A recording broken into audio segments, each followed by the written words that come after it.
Pelatih Filipina akui macan Asia bangkit. Fakta skuad bersejarah Timnas Indonesia menuju putaran ketiga kualifikasi. Aksi mulia STY dari cetak rekor hingga peduli sosial. Simak informasi selengkapnya sebagai berikut.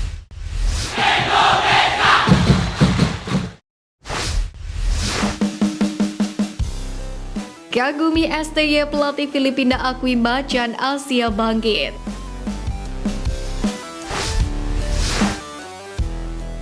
Menghadapi Timnas Indonesia di Stadion Utama Gelora Bung Karno, membuat pelatih Filipina Tom Stanfiet memuji kapasitas skuad Garuda era Sintayong. Sebagaimana diketahui, Filipina datang pada laga kali ini dengan misi menjegal skuad Garuda lantaran The Ascals telah dipastikan gugur. Sementara Timnas Indonesia memburu kemenangan demi lolos ke babak ketiga kualifikasi sekaligus putaran final Piala Asia 2027. Dan hasilnya pun terbukti. Progres Timnas Indonesia bersama pelatih Sintayong diakui oleh Tom Stanfiet sudah sangat-sangat bagus.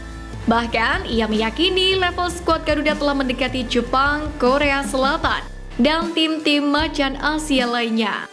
Saya pikir Indonesia adalah kekuatan baru dalam sepak bola Asia.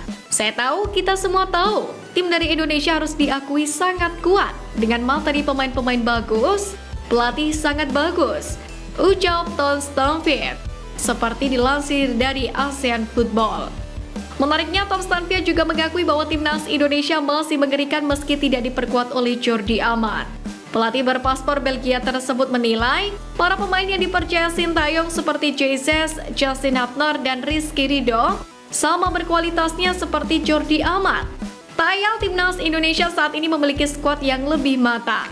Namun terlepas dari hasil laga, Tom Stanfiet juga menyanjung animo luar biasa dari supporter Timnas Indonesia yang selalu memenuhi stadion. Tak bisa dipungkiri, supporter Garuda menjadi salah satu faktor penting bagi tim Merah Putih untuk mencetak sejarah demi sejarah.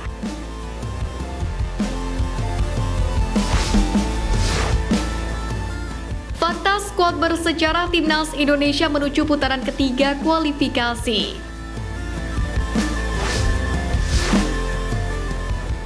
Pertama, komposisi lini depan mulai ditemukan. Meskipun Ramadan Sananta dan Hoki Caraka telah bermain di kualifikasi Piala Dunia 2026 dan Piala Asia U23 2024, Sintayong memutuskan memilih 5 pemain pengganti: Dimas Drajat, Ragnar Oratmangun, Egy Maulana Fikri, Rafael Strijk, dan Malik Rizaldi. ST menjelaskan Ramadan Sananta dan Hoki Caraka dipromosikan lebih awal memang untuk Piala Asia U23.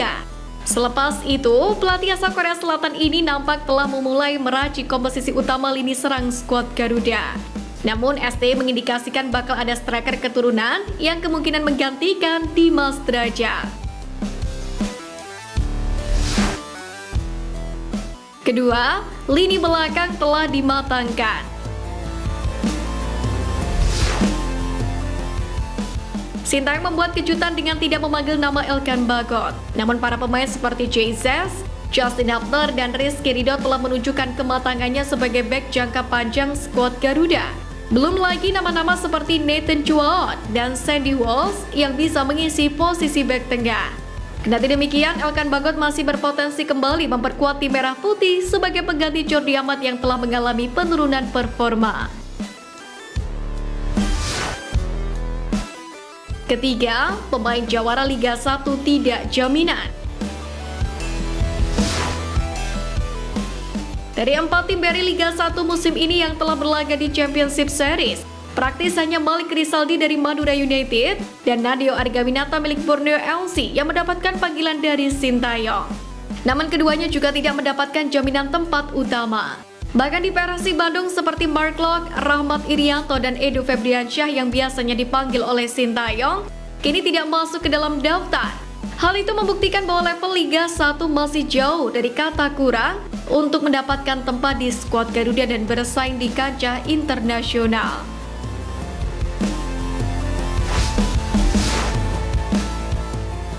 Aksi mulia STY dari cetak rekor hingga peduli sosial.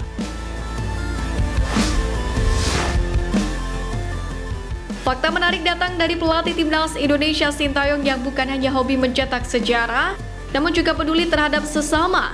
Terlepas dari hasil laga kontra Filipina ini, Sintayong ternyata punya rencana mulia terkait denda pemain tim Merah Putih.